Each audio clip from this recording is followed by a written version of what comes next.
அனைவருக்கும் வணக்கம். என் லைஃப்பில் இந்த மாதிரி ஒரு பெயின்ஃபுல்லான ஒரு சுச்சுவேஷனை நான் ஃபேஸ் பண்ணதே கிடையாது. மனசு முழுக்க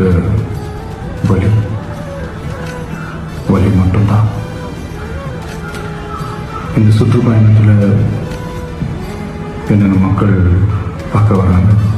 அதுக்கு ஒரே ஒரு காரணம் தான், அவங்க என் மேலே வச்சிருக்கிற அன்பும் பாசம்.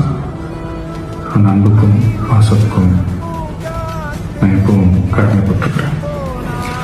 அதனால தான் இந்த சுற்றுப்பயணத்தில் மற்ற எல்லா விஷயங்களையும் தாண்டி மக்களுடைய சேஃப்டி, அதில் எந்த காம்ப்ரமைஸும் பண்ணிடக்கூடாதுன்றதுக்காக தான் அது என் மனசில் ரொம்ப ஆழமாக இருக்கும் அந்த எண்ணம்.